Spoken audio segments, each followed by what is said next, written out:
All right. Hello everyone, and welcome to these post-PMP training sessions. Actually, since the number of attendees is small, so what I will do is I will allow microphones so you people can ask questions whenever you want, actually, to be honest, okay? So let me just go to settings, meeting options, and let me allow the microphones. So actually, if you have any questions, just raise your question whenever you want during the meeting. Okay, just because the number of attendees is small. Okay, so these will be an interactive session. Okay, so actually these are called the post PMP training sessions, which we have started 2 weeks ago. So it was the first session was at the end of March almost. And then, in April, we will have three sessions. So today is session two. So the purpose of these post PMP training sessions, is just to help you guys with some, practicing some questions which are really close to the ones you might get in the PMP exam. And just yesterday I think, or maybe the day before, one of our PMP students who took the PMP exam told me that actually in the PMP exam she got many questions similar to the ones we have um, in our exam simulator. So actually, later on in the middle of the session, I will share with you the link. Just by filling out the link, you can get access to our exam simulator. A trial period, just for a trial period, so you can try it out. Okay, since the exam simulator contains full mock exams, mini exams, chapter quizzes in different languages. You can have in English language, you can have also in French language. Okay, so this is the purpose. So again, this is the purpose of these sessions, is just to help you guys think how to answer the questions in the exam. And before starting any question, let me remind you of something so important. Okay, before taking the PMP exam, the psychological and mental preparation is quite important. Okay, that's one of the main tips, which that's one of the main tips which our students are sharing, with their colleagues.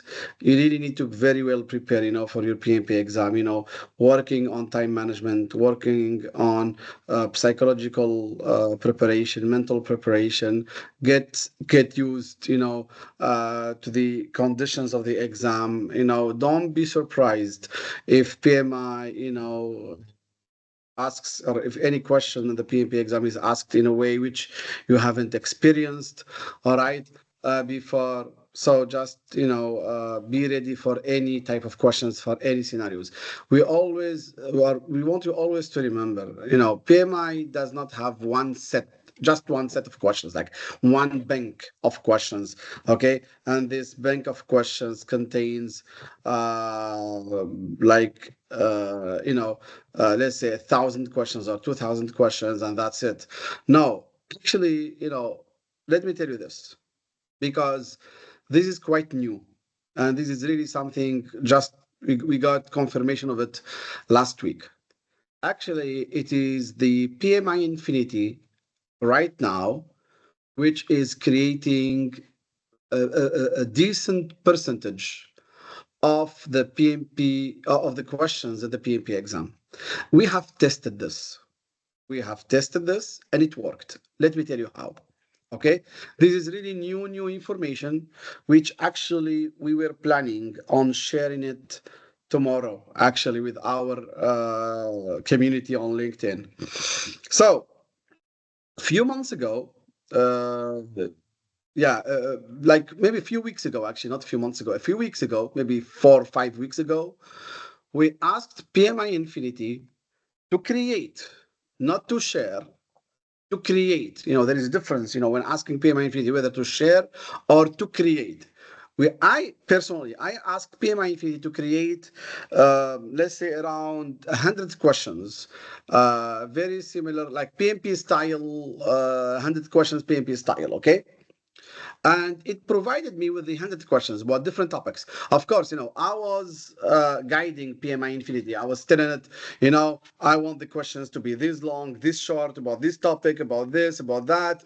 But I was not specifying the industry, like about which industry I want the questions. Like, I didn't say I want the questions to be about construction or about healthcare or about insurance or about IT. No, no, no, I wasn't specifying that. I was just saying I want 10 questions about this topic and I want 10 questions about this topic. For example, so so so I was telling PMI Infinity, like, I want 10 questions about, for example, estimating planning techniques. Okay. And I want, like, okay, so like, I think it's a bad idea. So what I'm gonna do is, um, because people forget their mics on, so I think it's a bad idea. So I'm muting everyone. I'm sorry, guys. Otherwise, we will not be able to focus, because some people join in and they forget their microphones on. So I'm just muting everyone. Okay, I'm sorry. Later on, we will do like this last time. Then we can raise your hands, and I will allow microphones. Okay. So let me tell you this. So I told PMI Infinity, I want 10 questions about planning techniques. And then I want 10 questions about risk management, for example. Okay. And then I want 10 questions about quality. And what PMI Infinity did, it provided me with these 100 questions or so, all right? And then I provided those questions with some, or with, I provided them to our PMP students. I told them, you know what, here are some questions, practice them. And some of our PMP students got back to us 1 day ago, maybe 2 days ago, a couple of days, yeah, 2 days ago maybe, and told us, actually, in the PMP exam, which they took 2 days ago, they had tens, like maybe 10, maybe 20, maybe 30, I don't know, tens of questions from those exact questions which we have asked PMI Infinity to create for us. Okay. It was a big surprise, to me, because actually I know the kind of questions PMI has got. I know that they're usually written by project managers, but now it seems like AI is writing part of those questions. Really, is writing part of those questions. Okay, so this is why what I needed to tell you is, guys, you need to prepare very well for your PMP exam, psychologically and mentally. You shouldn't memorize any questions, okay? Because actually, it's not about memorizing the questions, it's about getting ready to any scenarios. Because you can get questions from any industry, from any types of projects, and you should be able to answer them correctly. Okay? So this is a very important tip I wanted to give you, because I need to start each session with a tip. All right? We will share more details tomorrow, in a post. Of course, out of 180 questions in the PMP exam, you cannot expect like to see the whole entire 180 questions, but you can expect to see 10, 15 questions maybe, which maybe PMI Infinity could provide you with. But of course, you need to know how to write the prompt. Okay, so actually, we know how to write the prompt, and that's why we write it in a certain way.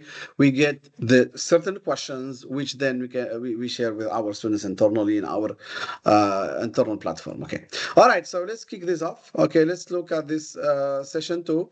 Let's look at some of these questions, and I'm sure, when you will take your PMP exam, you will already see like some of these questions in your PMP exam. Okay, or very similar ones. Okay, all right. Let's have this question. By the way, this was developed by Infinity. Okay, and I asked Infinity to develop it like some time ago, and I'm sharing it here with you. So if you ever see it at the PMP exam, then you already have it from PMI Infinity. So here you're managing a critical healthcare IT project with strict regulatory and privacy requirements. You see, for example, when I read this question, the first sentence which PMI Infinity provided me with, I told myself, okay, this looks like a very real scenario of I have gone through, I've lived in 2013 and 2014 when I was working at Novartis. Novartis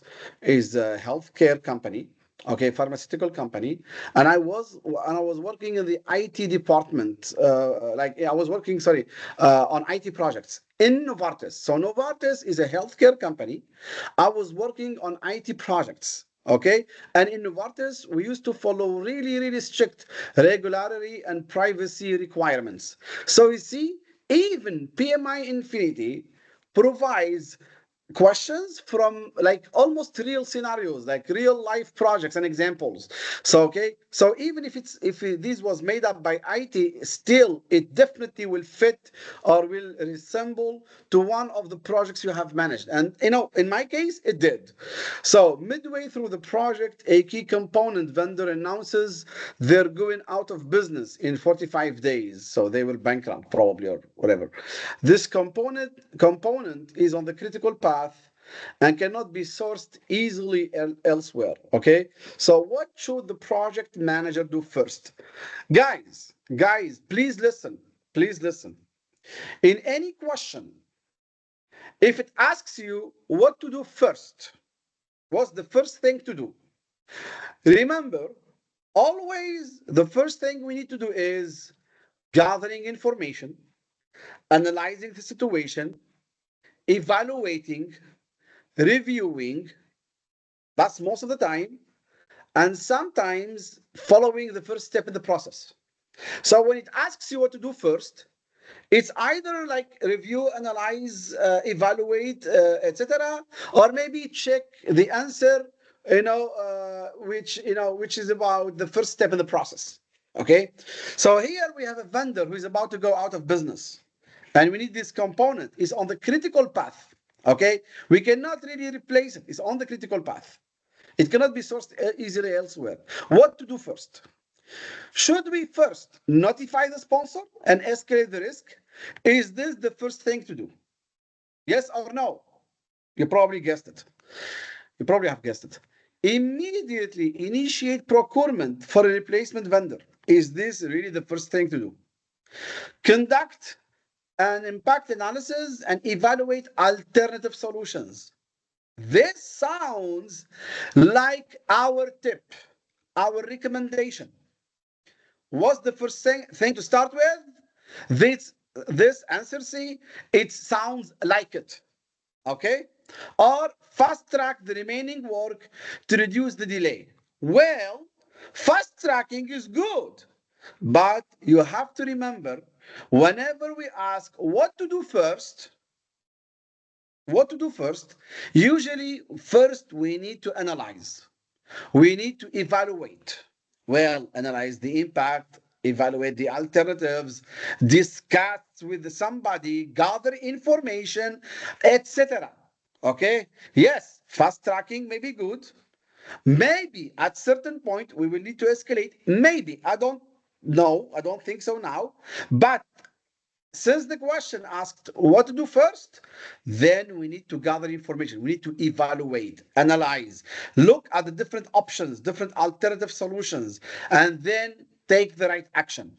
Because in PMI's mindset, we need to evaluate, we need to gather the maximum of information before taking any decision. Okay? All right. All right. Let's move on to another question. You're leading a large infrastructure project in a remote area. Due to unforeseen political instability, your field team has lost access to the project site indefinitely. The project is partially completed, and the delay may violate contractual commitments. What is the most appropriate step to take? Okay. Declare force majeure and terminate the contract. Convene with the legal and risk teams to assess options. Notify the client and request an extension. Or shift the team to another site while the issue is resolved. All right. Now, here in a large infrastructure project, We have an unforeseen political instability. It wasn't predicted. Okay. And we have lost access to the site. Okay. So here the project is partially completed, but the delay may violate our contractual commitments. All right. So the best action to take. Well, declaring force majeure and terminating the contract. Well, that's probably not the best action to take, because here there might be violation of contractual commitments. We need to, understand the impact of this. All right. Notifying the client and requesting an extension, I don't really think that's, the best course of action. That's the most appropriate step to take. There might be better steps to take, or better step to take. Shift the team to another site while the issue is resolved. I don't really think that's the most, like, or the best thing, or the most appropriate thing to take. I think in this case, what you need to do is verify with legal department and understand how to handle this. Okay, how to deal with such a situation. Okay, this is something for which we need legal consultation. So we need to convene with the legal and risk teams to assess our different options. Here there was a coup d'etat. Okay, a coup, and not finishing the project will lead to violation of the contractual commitments. Then we need to involve the legal department. Now, if answer B wasn't like convene with legal department and assessing options. If it was about, like, consult with the sponsor and seek assistance, then yes, in this case, absolutely. Consulting with the sponsor and seeking assistance would be the best thing to take in case there wasn't this answer B, like convene with the legal and risk teams to assess the options. But here we don't have the option of consulting, or we don't have that, choice of consulting with the sponsor. Why? Because we have explained to you guys the training.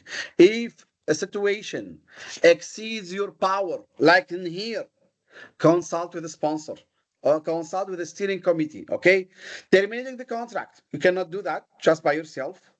Asking for extension, that's not like the most efficient thing to do. And shifting the team to another site, no, you'll be paying the people, you will be paying the team, and they wouldn't be doing any work actually. So actually here you need to convene with the legal, and if this answer B wasn't here, then the next best thing to do is ask for help from the sponsor, or raise it to the attention of the sponsor or the steering committee. Okay, because this situation, yes, it is suitable for escalation. All right. Okay. And by the way, this question was also made by AI. Yes, this question as well. Actually, in this part of session 2, we have 3 questions created by AI. Okay. All right. Okay. Was this? Yeah. First question. Okay. Let's have a drag and drop question here. Okay. So we have a stakeholder who is unhappy with the project progress and is showing resistance. So we need to match the scenarios on the left with the appropriate risk response strategies on the right. So check for options to exclude the stakeholder, analyze if someone else could contribute, discuss with the stakeholder and earn buy-in, record the observations and move ahead, or address the issue with the stakeholder's superior. Now, of these actions, which one is about mitigation, which one is about acceptance, which one is about avoidance, which one is about escalation, and which one is about transferring the risk transference. Okay. Now, in any drag and drop question, I told you guys, let's look if there are ones which are pretty easy to guess. Like, for example, this one, address the issue with the stakeholder superior. Okay. Well, obviously, this is escalation. Obviously, like, going to the superior, that's escalation. Yes. All right. So that's an easy one. I can match it here. I can match it. Oh, forget about it. Now I'm left with 4 options here. Okay. Answer 4 is also kind of easy. Okay, like record the observations and move ahead. Like just take notes and do nothing. Well, that's a passive action. Okay, that's a passive acceptance. So answer 4, that's acceptance. Absolutely, that's acceptance. Okay, so here I have guessed two already. These are easy ones. All right, now discuss with the stakeholder and earn buy-in. Here I'm making some effort. I'm trying to get the buy-in, which means I'm trying to mitigate. I'm trying to, like, maybe, mitigate the impact. Try to, yeah, that's mitigation. All right. Analyze if someone else could contribute. That's like, asking somebody else to take care of it. That's like transferring. And finally, check for options to exclude the stakeholder. Well, you know what? I want to avoid this stakeholder. I'm trying to find a way how to exclude this stakeholder. Take them out of the project, or maybe just not include them, in this meeting. So, like, I'm trying to avoid the stakeholder. So, number one is avoidance. So, guys, if you have such a drag and drop question in the PMP exam, it's okay. You know, just apply the way we, answer drag and drop questions. Just start with the easy ones first, match them so you can have less options to pick, within, and then, or to pick from, and then, each time just answer one question until you finish all of them. Okay, remember, guys, in the PMP exam, you don't need to answer all the 180 questions correctly. No one on earth, according to my knowledge, I've been following a lot on LinkedIn, in my groups, on Reddit. I think, I'm not 100% sure, but I think no one on earth ever answered the whole 180 questions correctly. I'm not sure, but if there is one or two or 10 people who did it, that's amazing. But answering the 180 questions correctly, that's almost impossible. Yes, I know some people who answered 173, 175, 170. Yeah, quite, quite a number. But 180 questions, all of them answered correctly. I never saw or I never met such a person. Okay, I never heard of such a person. So don't worry about it. You need to answer 120 questions correctly. If you answer two-thirds of the questions correctly, you're good. You pass. You pass. You will pass, definitely. Okay? So don't worry about it. I don't want you to stress yourself. Remember, it's fine to get 60 questions wrong. But if you want to get better results, at the end it makes no difference. You get the same certification. Yes, maybe for self-achievement, for self-satisfaction, and maybe you want to prove to yourself that you really understand project management in the way PMI wants you to understand it. Well, that's another story. Okay, let's have another question. A development team member learned that one of the product features delivered in the last sprint would have greater business value if a small enhancement was made to the feature. What should the project manager do next? Now, here the team member has learned that one feature delivered in the last sprint could even provide greater business value if we enhance it. Just a small enhancement, okay? What's the first thing to do, or what to do next? Like the next, right after getting this information. Conduct another sprint planning meeting and add the necessary story. Discuss this feature in the next sprint planning meeting. Discuss this feature during the upcoming retrospective meeting, or advise the team member to better prepare before sprint planning. Well, there are two answers maybe which we can exclude. Okay, like discussing the feature during the retrospective meeting. Do we really do that? Do we really discuss it in this retrospective meeting? I don't think so. Okay, and answer D also, like it says, you know what? Why don't you, get prepared? I don't think that's the kind of answers we prefer. Okay, so since there is this potential small enhancement to be made, then I think, to be honest, is we need to discuss this in the next sprint planning meeting. Adding, adding this immediately, this story or this small enhancement, added it immediately, and conducting another sprint planning meeting. No, that's not how we do it. First, we need to bring it up in the next sprint planning meeting. Of course, now here I'm not going into details. Like I do it, the product owner does it. It's not about that. Okay, it's about what's the next thing to do. We don't conduct another sprint planning meeting in the middle of the sprint. We don't do that.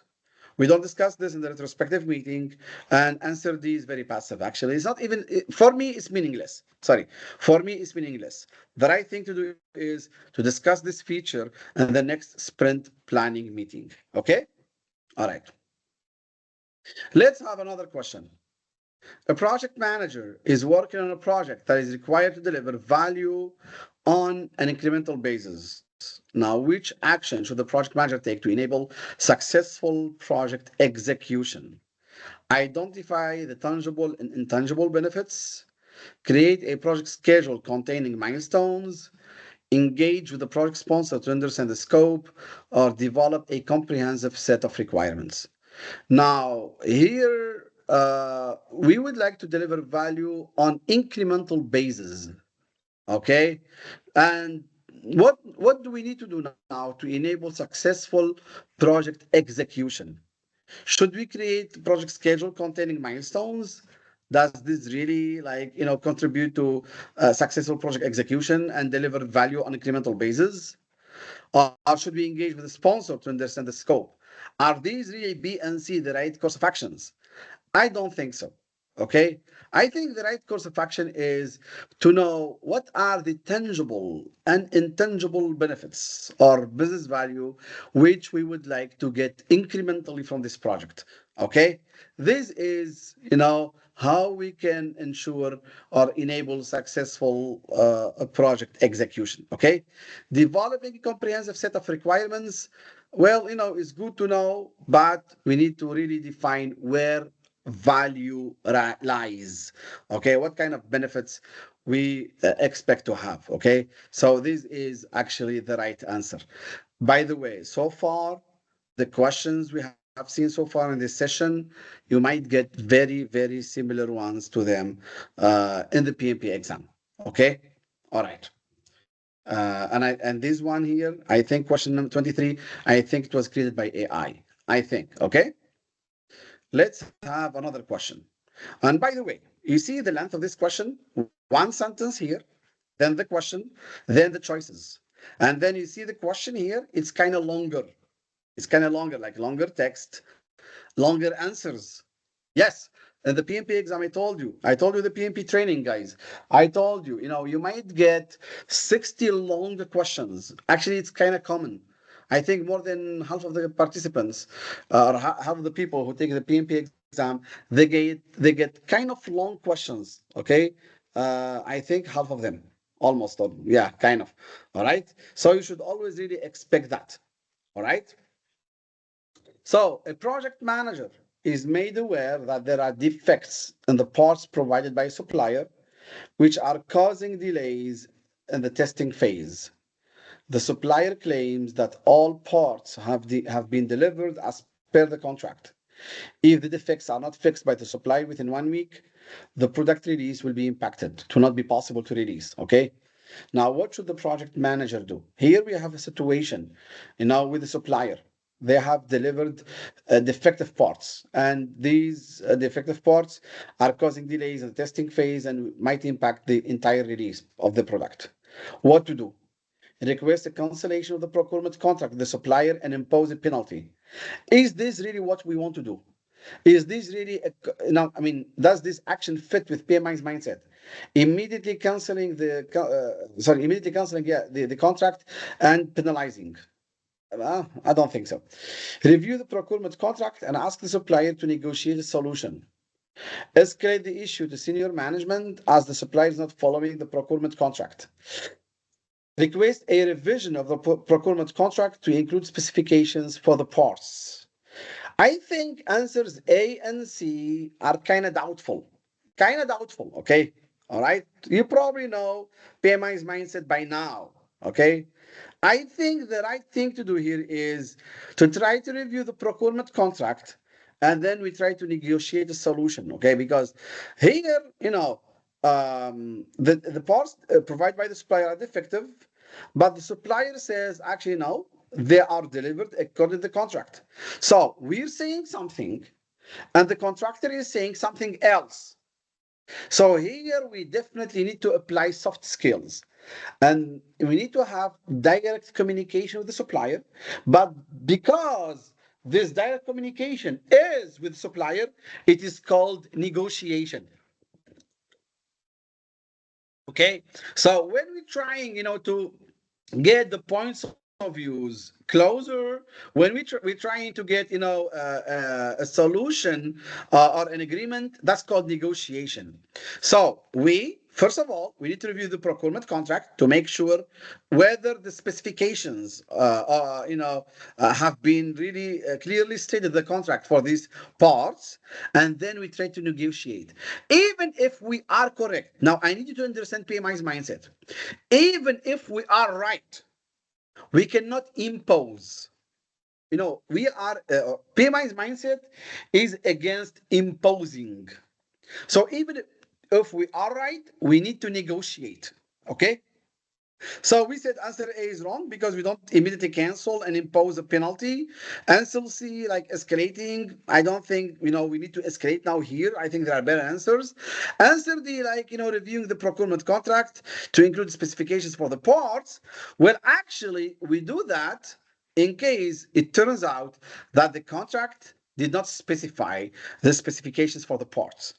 But right now, between B and D, B is the right one. Okay, here we have an issue, we have a dispute. So the first thing to do is go back to the contract, review the terms, the specifications, and then negotiate a solution. Now, now this is something weird. Some people think that by negotiating, we're showing weakness. Now, please, guys, listen to this. Some people say, no, we should not negotiate. We are right. We should dictate. We should impose. We are right.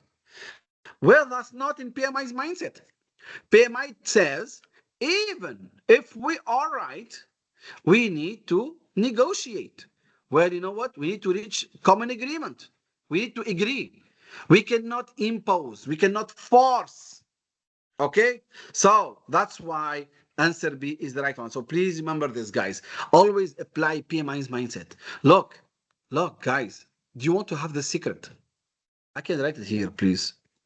I can write it here, like really, like just just I will write it here. Really, if you want the top 3 tips for succeeding, if you want to pass, okay, in the PMP exam, really, just these top 3. First, master PMI's mindset. Next is memorize the process steps. Well, it can be change process, risk process, procurement process. So I need to correct it. Procurement process, etc. Okay. And the last thing is memorize the process steps.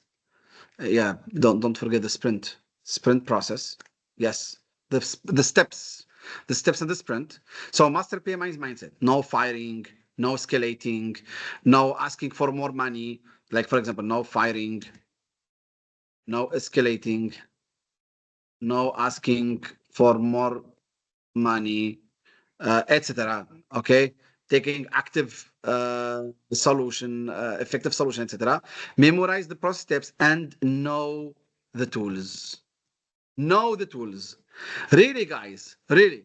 If you just apply these 3 tips, the top 3 tips for succeeding in the PMP exam, really, these 3 tips will make you pass. Will make you pass. Absolutely. Mastering PMI's mindset, memorizing the process steps, and knowing the tools. Do this. Just do this. Okay? And you will pass. I will tell you something, guys. I think I told you the story last time. I'm not sure, but please write me the chat. If I told you this story in the last session, okay, please write it here. Yeah, no ignoring, of course. No fighting, no escalating, no no ignoring. Yeah, of course. I will not list all of them. I will not list all of them this time. Guys, I don't know if I told you this, but 2 weeks ago almost, one of our training participants passed the PMP exam, got his certification, and after the exam, he called me. He said, "Ahmed, you know what? I was really scared. I was really worried. He said this. He said, I thought I was not well prepared. Like, when I was taking the mock exams, our mock exams like 17, 18, 19, 20, 21, like these five best ones we have. He told me my scores were like 110 answers, 110 correct answers out of 180, 105, 115. He told me the highest score I got was 115 out of 120. Sorry, out of 180. And with 115, I don't think he can pass. Okay, I don't think he can pass. So 115 divided by 180, that's like 63. Well, I think no. In the platform, you have 5 full exams, 3 mini exams, and 12 chapter quizzes. Amal, write me directly. No, no. I mean, I can, I can show you actually. I don't mind. Actually, I can show you guys. Uh, Let me just remember. Just a second, okay? So, yeah. So, oh, sorry. Oh, actually, I cannot do that. Uh, sorry. Let me just stop this. Just a second. Yeah. Okay, let me just copy her email address. So, give me a second, guys. Just a second. Ah, access. Okay. So I have one account of one of our students registered. So, okay, let me. Okay, so this is the exam simulator. So you have in English, you have in Francais. Okay, so actually, you can see here, you have 5 full exams, 5 full mock exams with 180 questions. You can see that with 180 questions, you have that's in English. Okay, that's in English, guys. 5 full exams. You have uh, 12 quizzes, like 25 questions per chapter, and you have 3 mini exams. Like each mini exam has got 60 questions. By the way, I want to tell you this. We have almost we have almost 30 mock exams. Actually, we have almost 30 mock exams. In the exam simulator, we have 5. But if you want more, you can send an email to our administration and you can get access to more mock exams. But before you do that, no. Before you do that, listen. Let me tell you this. Before you try to practice more, let me tell you this. These 5 exams here in English, these are the best ones. Like 900 questions, 180 questions times 5. We're talking about 900 questions. Look, 180 times 5. These are 900 questions. First of all, these 900 questions are the best. Like all our students, or actually 94%. 94% of our students, they passed the exam. They succeeded in the exam. 94%. And the common thing between these 94% of our students, they have practiced these 5 exams. Even though we have 25 more, or maybe 20 more. Let me say this. We have, I can show you. I can show you. So like exams. Like we have, these are the best ones, the number 19, 17, 20, 21, and 18.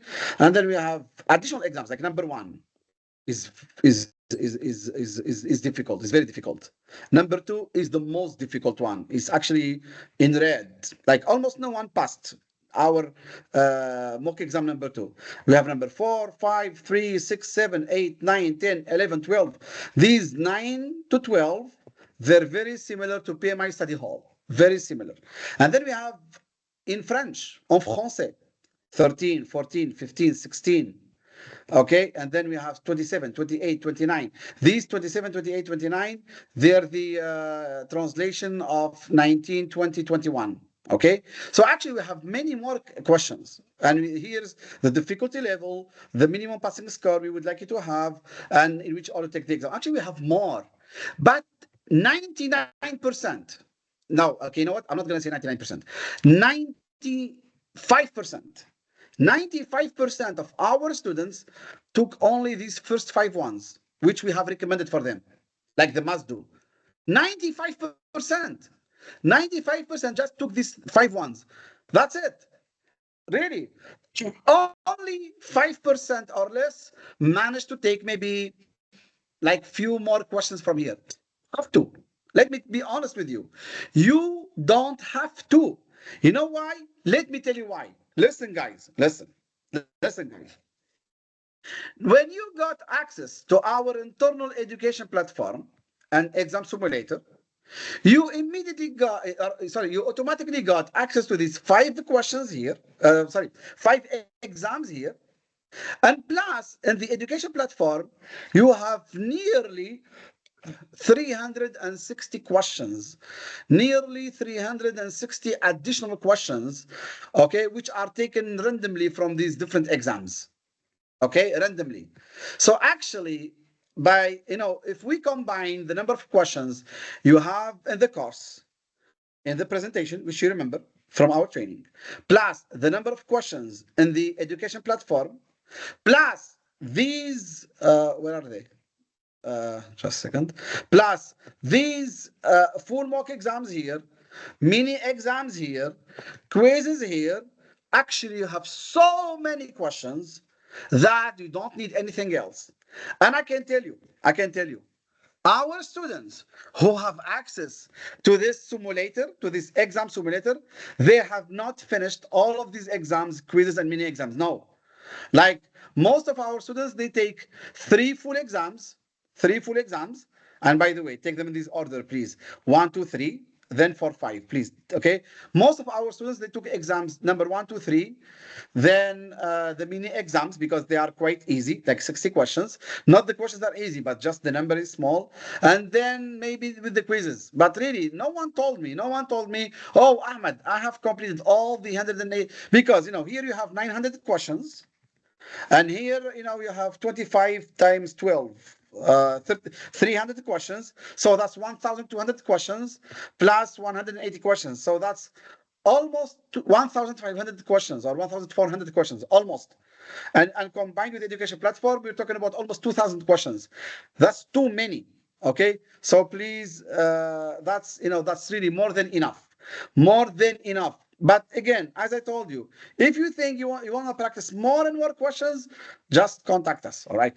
So, all right. So I think we are right here. Okay.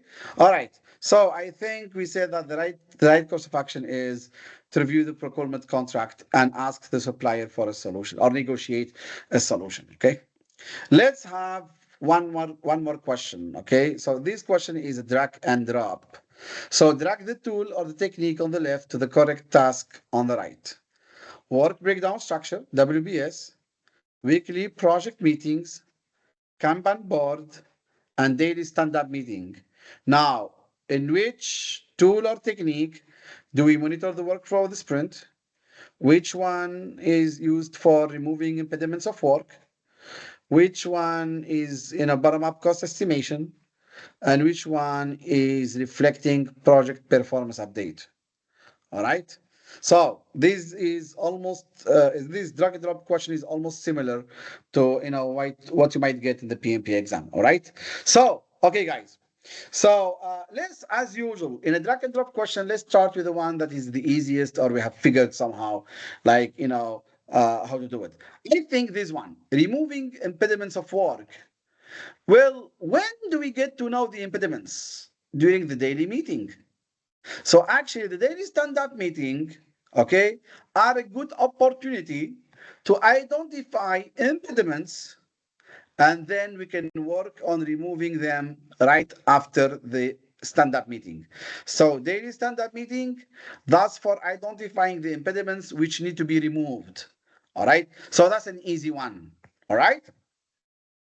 Now, the Kanban board. The Kanban board, is it about bottom-up cost estimation? No.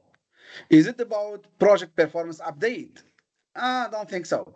It's more about monitoring the workflow of the sprint.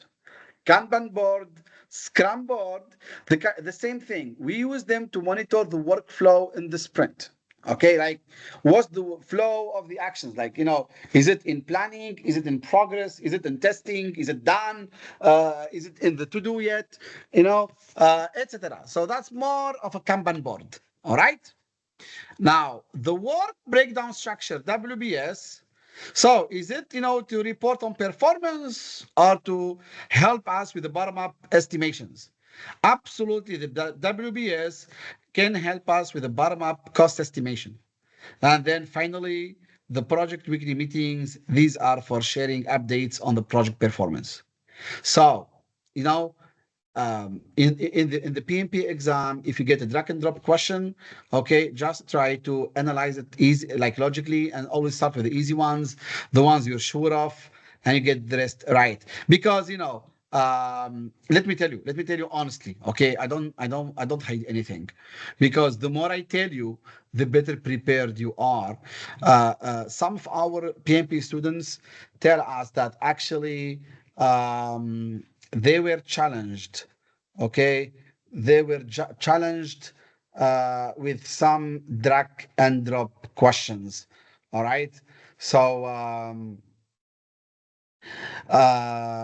some of our students told us that they got some difficult drag and drop questions, or maybe they couldn't answer correctly, or maybe they didn't have time, they were worried. So actually, this is something I need to, I'm trying to give you an easy technique how to answer the drag and drop questions, regardless of their difficulty level. Okay. All right. Let's have another question. So, an agile team completes a deliverable that is to be certified by another expert team. The second team does not take the deliverable for many months. Okay, so what should the servant leader do here? Remove the certification need from the project scope? Really? Really? Does the servant leader do that? Escalate this to the project director for a resolution. Review the process and remove the impediment, or escalate this to the agile lead of the second team? Well, I think you all have guessed the right answer, right? Yes, absolutely. The servant leader is about removing impediments. Okay, so this is an impediment. Not getting the certification from the other team, that's an impediment. Okay, so here you, as a servant leader, you need to work on removing this impediment. Review the process and remove the impediment. Escalating to the director, absolutely not. Escalating this to the agile lead of the second team, um, well, some might say that's the best course of action, okay? But actually, your role as a servant leader is to try to remove impediments that block the progress, okay? So I don't know how this, escalating this to the agile lead might help of the second team. Yes, they say that because this has been delayed for many months, but we're trying to answer according to PMI's mindset. In PMI's mindset, between C and D, C is the best one. Removing the certification, absolutely not. We don't like do that. We don't, do that from the top of your head. Okay. So that's the best course of action to do. All right.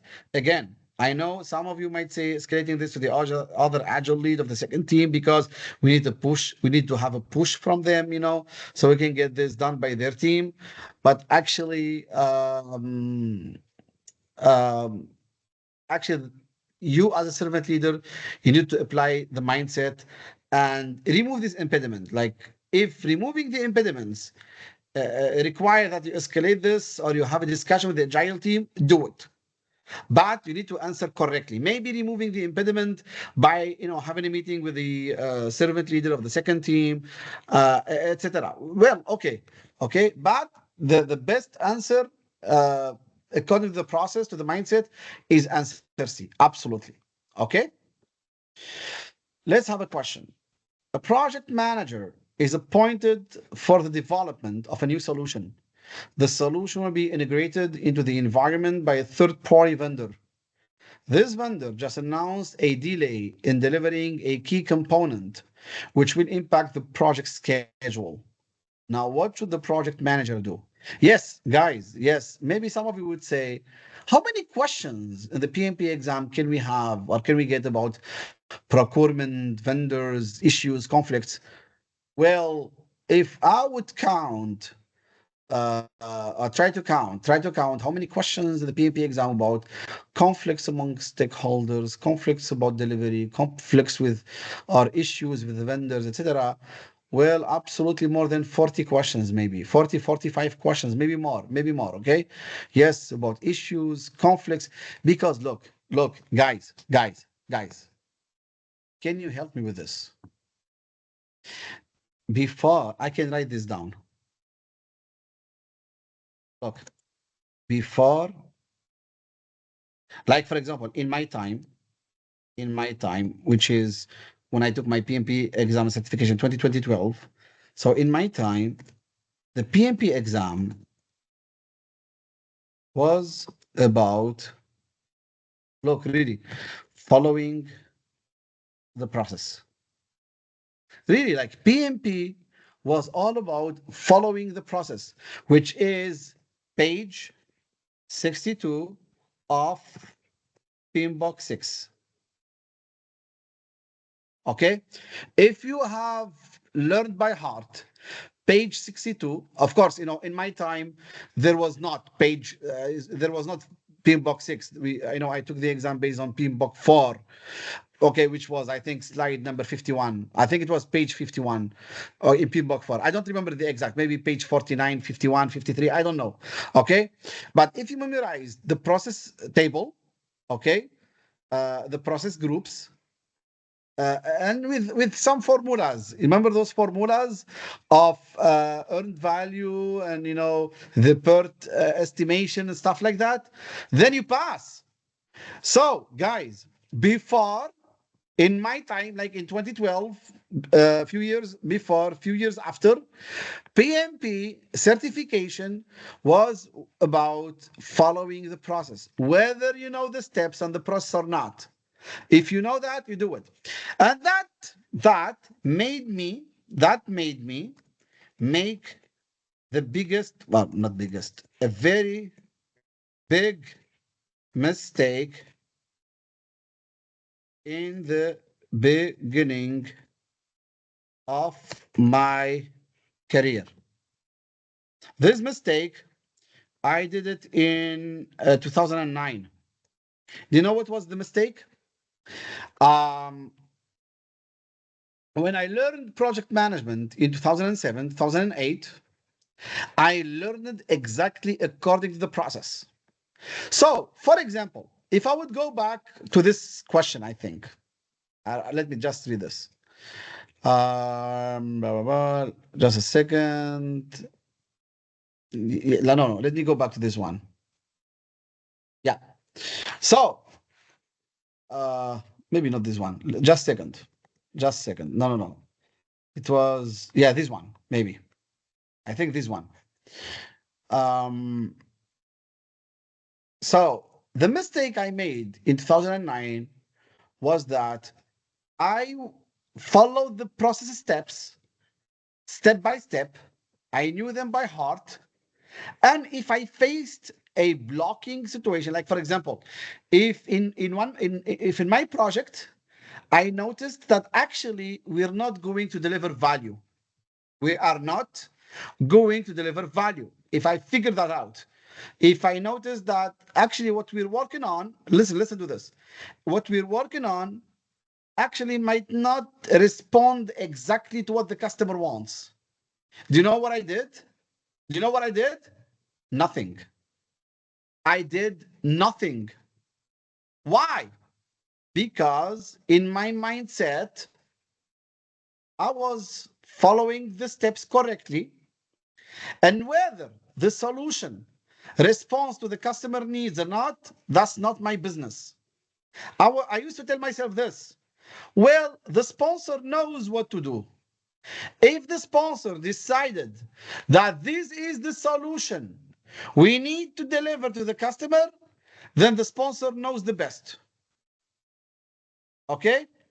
The sponsor knows the best. I will not know better than the sponsor. And I just continued following the process. And if at the end the customer said, "Well, that's not what I want," or "That's not what really responds to my business needs," and I say, "You know what? Well, I have nothing to do. You know what? I'm just following orders. I'm just following steps." That's before. That's in the past. That's in the past. In the past, PMP was about following the process. Now, now, PMP is about thinking, owning, owning. I mean, not really owning, but you know what I put like between. Okay, owning, owning, owning it, as if I own the project, as if the project is mine, like my own business, my own money, my own interest. That's how PMI wants us to think right now. So you have to act in the best interest of the company and the customer, in the best interest. It's no more about just following the process. No more about this. Really. No more about this. Now it's about owning it. You have to own it as if it's yours. Okay? And that's why in PMI's triangle of talents or talent triangle, the first one, the base, is called business acumen, which means you really need to understand whether this project makes sense to the company or not. Okay, whether it's going to be beneficial, for the company, and whether it will bring the expected value, whether to us as a company or to the customer. Okay, so that's the difference between PMP now and PMP then. Okay, you really have to understand this. Of course, in the PMP exam, there will be many, many questions about following the process. Many questions, like half of the exam. But still, in these questions, you will need to show that you own it. Okay? All right. Now, we said that the project manager is appointed to the deployment of a new solution. The solution will be integrated into the environment by a third-party vendor. This vendor just announced a delay in delivering a key component, which will impact the project schedule. What should you do? Ask for expedited delivery of the component to mitigate the risk of schedule delays. Ensure that relevant stakeholders and expectations are identified and assess the component delay. Perform a detailed analysis of the release content for each component of the solution, or propose a new design of the solution. What? The external component. Oh, okay. There's a mistake here. The external component with an internal one. Maybe like we mean like propose a new design of the solution. I cannot find the right word here now. The external component with the internal one. I think we made a mistake by writing this. Anyway, okay. All right. So, what is the best course of action here, guys? Can you guess it? Can you write it in the chat? Should we ask for expedition, like of the delivery of the component, or try to ensure that relevant stakeholders and expectations are identified when we assess the delay, or form a detailed analysis of the release content for each component? Which one do you guess is the right answer? All right. So Asking to expedite the delivery of the component to mitigate the risk. Well, actually, the vendor just announced a delay in delivering the component. Okay, so asking for expediting the delivery, it won't help. Like, the vendor says, I'm going to be late. And we say, you know what? Can you expedite it? Can you make it quicker? That doesn't really help. Okay. Making detailed analysis of the release. Okay. Content for each component of the solution. Um, not really, like, detailed analysis, and then what?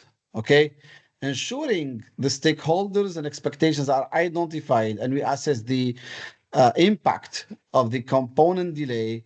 That's what we need to do. Okay, so here we have a third party vendor, because they have announced a delay and this will impact the project schedule. So first we need to understand the impact of the delay and we try to involve the relevant stakeholders. Okay, that's the best course of action to do. Okay, proposing a whole new design of the solution. Okay, and maybe replace the external component with the internal one. No, that's not probably the right course of action. Okay, so first we need to assess, okay, and also involve and inform the relevant stakeholders and make sure we align, the expectations. All right, that's what you need to do usually as a project manager when you face such a situation. Let me correct this. Propose a new design of the solution, uh, and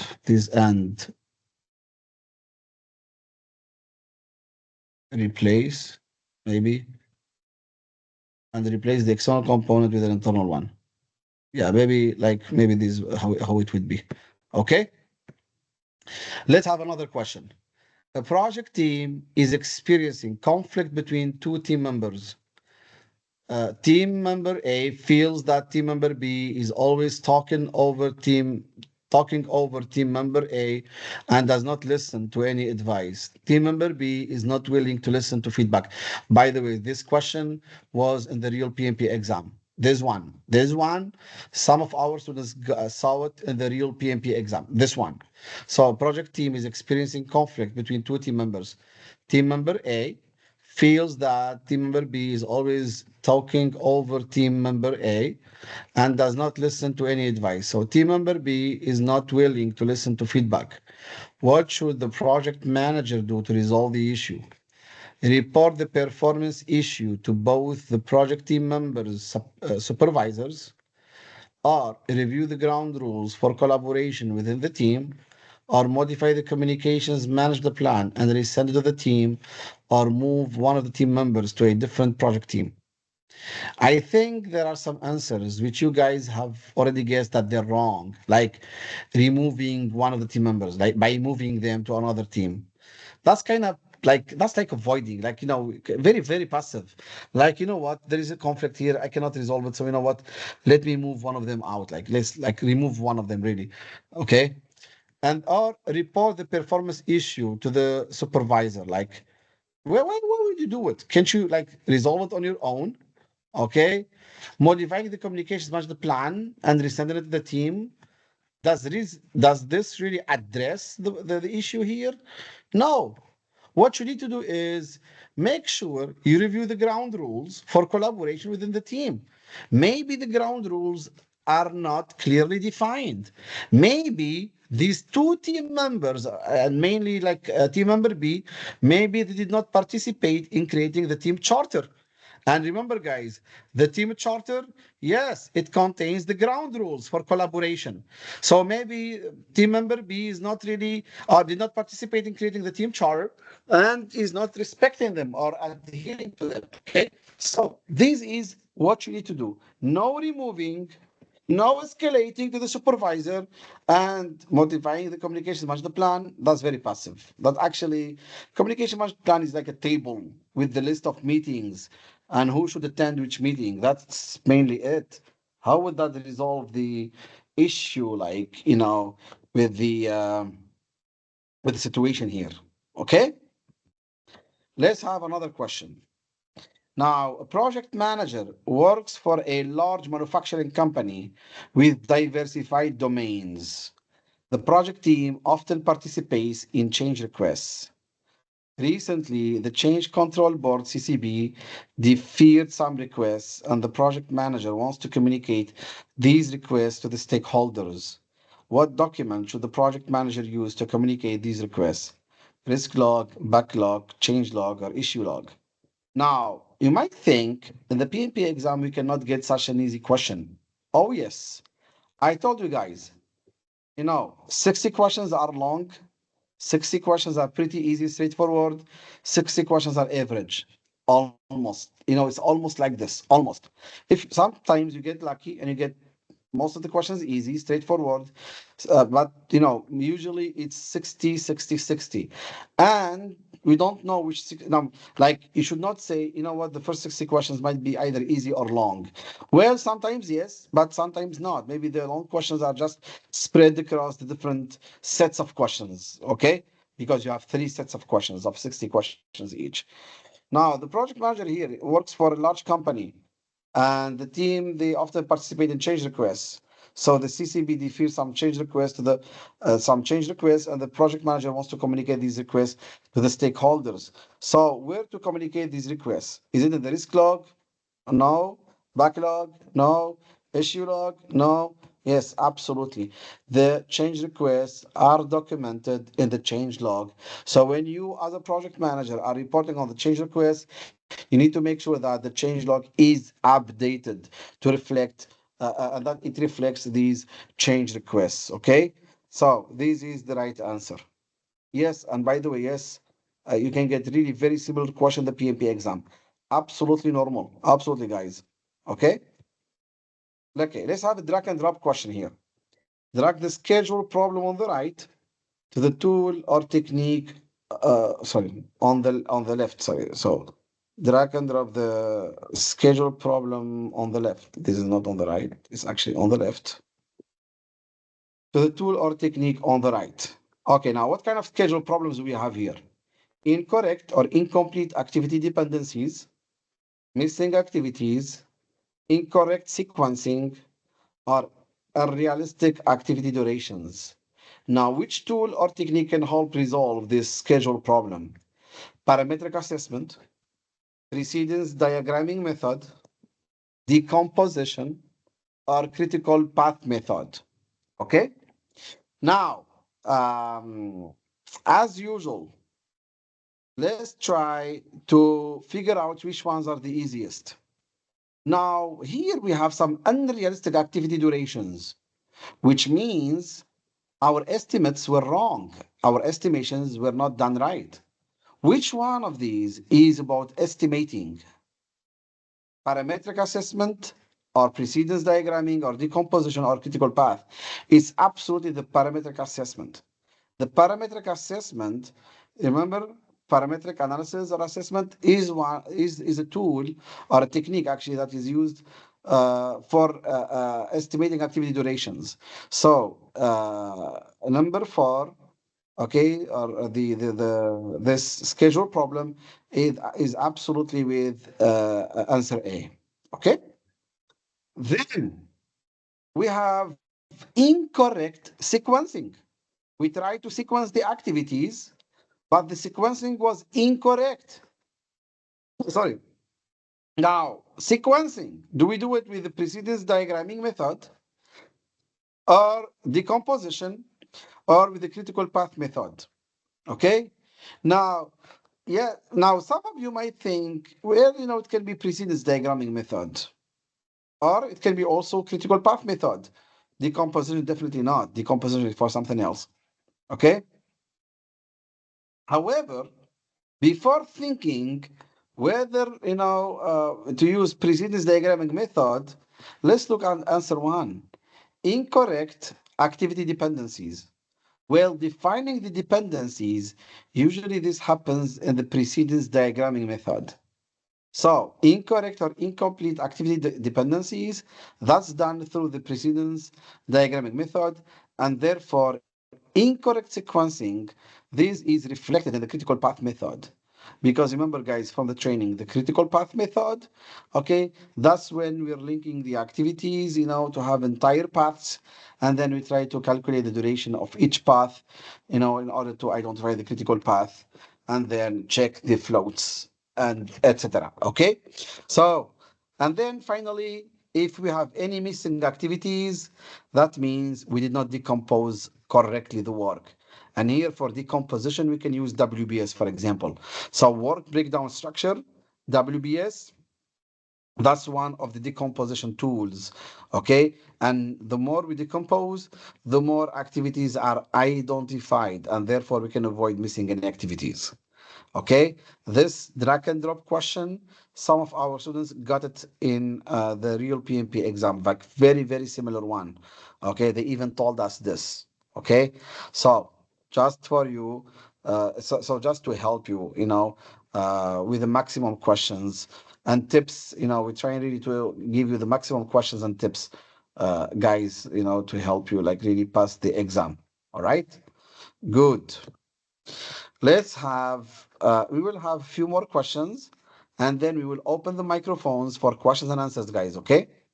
Okay?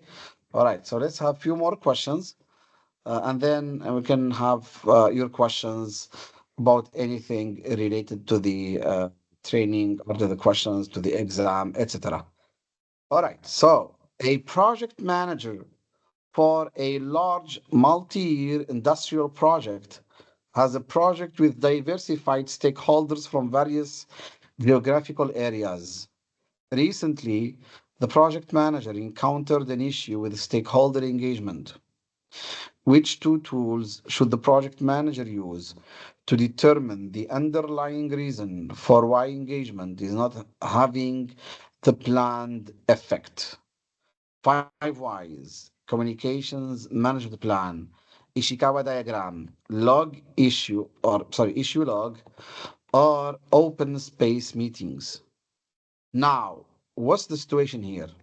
We have an issue with stakeholder engagement.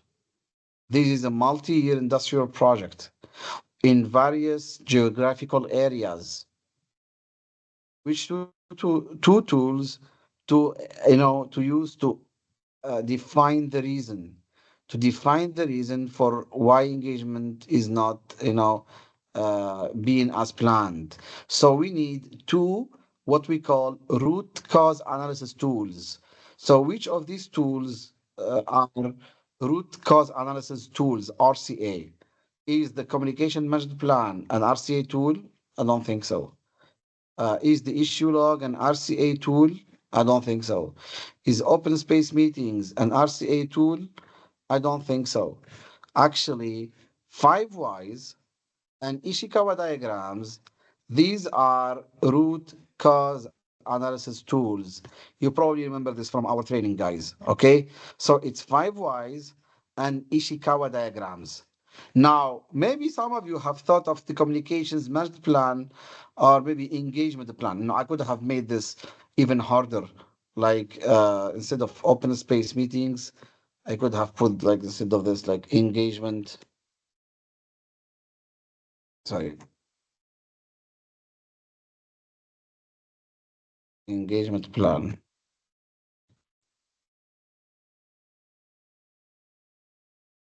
Stakeholder engagement plan.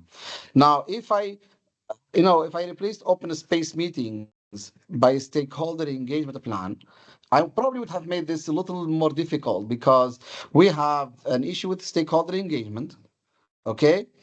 And since people would say, well, this is an issue with stakeholder engagement, so definitely we need to use stakeholder engagement plan. But the question is asking you which tools to determine the underlying reason for why engagement is not having the planned effect. Yes, stakeholder engagement plan is good, but actually we are looking for root cause analysis tools, okay, which are the five whys and the Ishikawa diagrams. Okay, so please, you need to pay attention to such some, let's say, traps sometimes. Now, I could have made this question harder. Now, I just made it harder by, adding stakeholder engagement plan. Now, it made the question a little harder. Okay.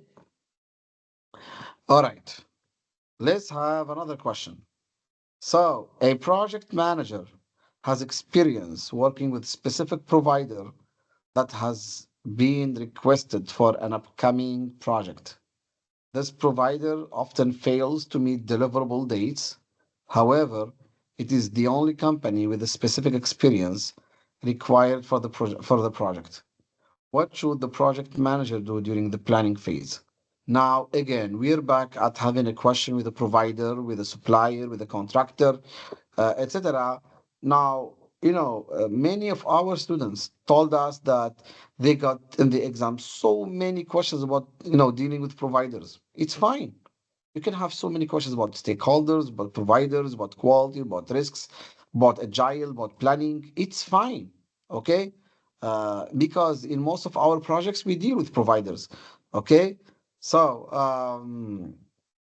so we have trusted a specific provider on a project, but they fail to meet the deliverables date. But they're the only one with the experience.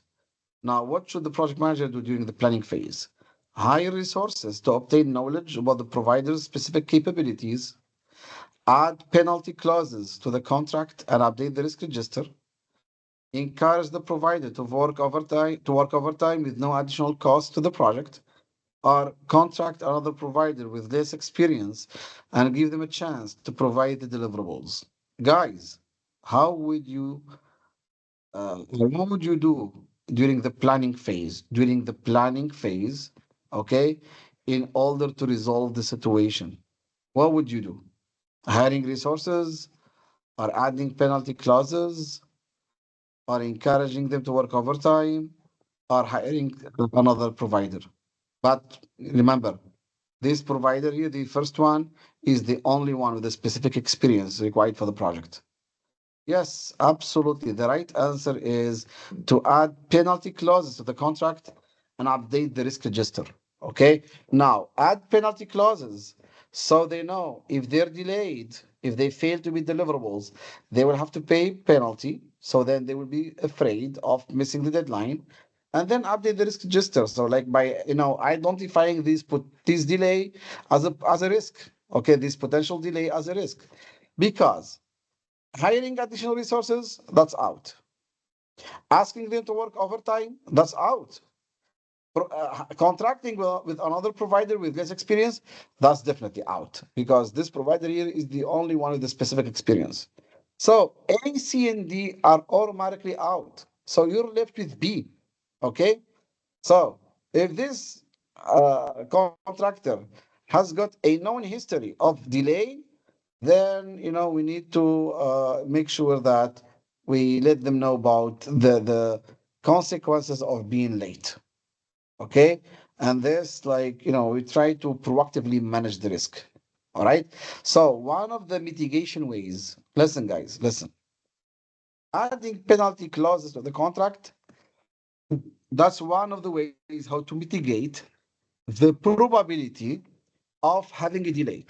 Yes, that's a mitigation strategy. Because by adding, listen, by adding penalty clauses to the contract, we're making we're making the contractor scared of being late. Okay.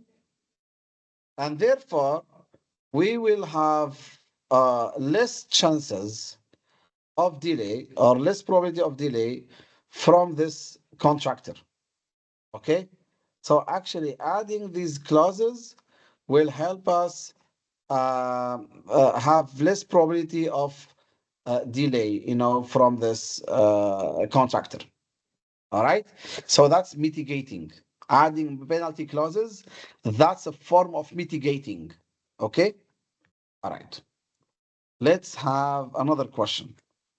An oil and gas project started without having acquired full funding for the project. The remaining funds were to be acquired during project execution. The acquisition of the remaining funds was delayed several months,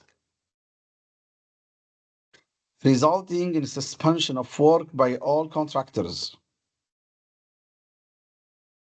What should the project manager have done to prevent this from happening? Okay. Ensured the stakeholder anticipated obstacles to achieving financial closure on the remaining funds. Ensured the risk was adequately assessed and mitigated by the appropriate stakeholders. Ensure the stakeholder who was providing additional funds remained interested in the project, or ensure the project team monitored and reviewed the project risk register periodically. Okay? Okay. All right. Now, the acquisition of the funds was delayed and they suspended the work. Now, what could have been done to prevent this? Okay? Well, seems like we should have anticipated this as a project. Sorry, should have anticipated this as a risk and analyzed the impact of this risk and got a mitigation plan or an action plan in place. So therefore, the right answer is we should have ensured the risk was adequately assessed, identified, and mitigated by the appropriate stakeholders. That's the right course of action. We should have identified this as a risk, logged it in the risk register, assessed it, okay, and prepared an implementation or an action plan. Ensuring the stakeholder anticipated obstacles to achieving financial closure on the remaining funds. Well, actually, anticipating we don't anticipate. Yeah, yeah, maybe anticipating obstacles means anticipating risks, but actually, there is a better answer, like because this answer B it includes assessing, mitigating, ensuring the stakeholder who was providing funds remained interested in the project. Well, we don't know if they remained interested or not, to be honest.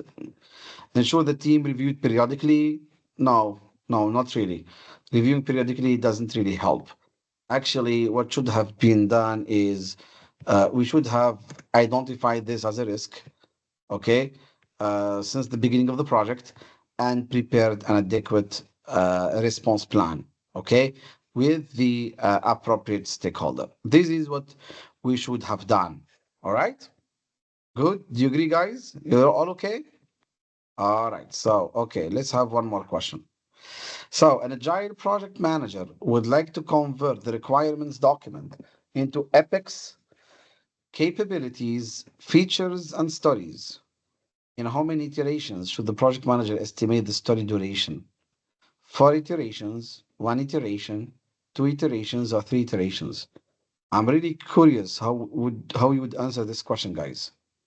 This question I would like you to answer in the chat. Okay, I'm just going to hold my phone and check your answers in the chat. So, in how many iterations should you, as a project manager, estimate the story duration? Let me open Teams in my phone. Okay, and let me check your answers. So, please answer, guys, please. Okay, okay, I can see your answers. Yeah, okay, I can see your answers. Okay, so Rebah, Walid, Sadiq, Nizar, Amr, Najla, Walid, Rifi, Jamal, Hind. Come on, the rest. Come on, guys. Shawqi, Rida, Reem, Taim, Time. Okay, come on, guys. No, no, no, Besam, you need to give one answer, okay? One answer. Okay, all right, good. Yes, all right. All of you, all of you have answered correctly. In how many iterations should you estimate the story duration? Absolutely in 1 iteration.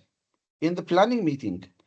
In the planning meeting of that iteration, you estimate the duration of the user story, and you need to complete it in that sprint. Because we said in our training that the length or the duration or the size of the user stories, they should be less than 1 sprint. Okay? So not in 4 iterations, not in 2, and definitely not in 3. Okay? Let's have one more question. So, a project manager has been managing an agile project for 6 months. Over the last 2 iterations, the team velocity has decreased due to a new technology that was needed for the product. What should the project manager do to continue the delivery plan and return to the expected velocity? Seek sponsor approval for additional funding to hire new team members and increasing the capacity of the team and compensating for the productivity lost with the new technology. Replace poorly performing team members with more experienced members, setting an example of accountability for the team. Use retrospectives to better understand the new technology's impact on the schedule, map the skill gaps, and adjust the team accordingly, or re-evaluate the backlog by looking for high-value, low-effort items and negotiate a new minimum viable product MVP strategy with key stakeholders. All right. So what's the situation here, guys? Now, over the last two iterations, the team's velocity has been decreasing because of a new technology. Now, what to do to continue the delivery plan and return to the expected velocity? Now, should we ask for additional funding? No. Should we replace poorly performing members? No. So A and B are out. So either in the retrospective meeting, we try to better understand the technology's impact on the schedule. We try to map the skill gaps. Like, if we are missing some skills, we can ask for training or coaching and adjust the team accordingly, or we can reevaluate the backlog, try to prioritize the high value, low effort items, and negotiate for an MVP with key stakeholders. Well, I think answer D is wrong because actually it's not about prioritizing high value, low effort items and asking negotiating a new MVP. Actually, this is more about the impact of the technology on the schedule, on the skills, and whether we have the right skills, among the team members or not. So actually, answer C is the right one. Okay, so we better understand the impact of this new technology, and that can be done during the retrospective meeting. Okay, all right, good. Okay, do you want to have one last question? Okay, let's have one last question. This is going to be the last question, okay, guys? One last question, and then we can have questions and answers. All right? A project manager has been assigned to lead a major project in a government organization. There are no policies and procedures for project management since there is no project management office PMO. The managers involved are unaware of their responsibilities for the project. What should the project manager do? Provide project management training to the stakeholders and explain their responsibilities. Start planning the project and then request that a PMO be implemented in the organization. Request that the implementation of a PMO be executed in parallel with the project, or provide project management training to only the internal team involved in the project. Okay, so this is a government organization. No policies, no procedures for project management. It's all chaotic. There is no PMO. The managers involved are unaware of their responsibilities, for the project. They don't know. The managers don't know what to do for the project. So you, as a project manager, what should you do?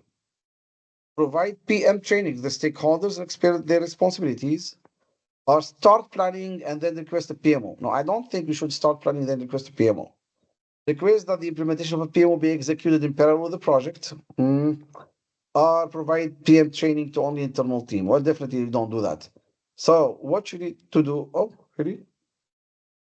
Yeah, exactly. That's correct. So what you need to do is, no, you should not start the project and then ask for a PMO. You should not ask for the implementation or execution to be in parallel. And providing training to only internal team, that's wrong.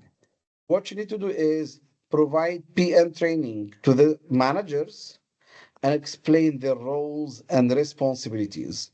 Okay, so they can better understand how to help you, how to support you in making this project a success, because the success of the project is your responsibility and their responsibility at the same time as well. Okay, all right. So I'm satisfied with the number of questions we've had on this in this session. I really would like to have some open discussion with you guys. So what I'm going to do is I'm going to stop the recording here. Okay.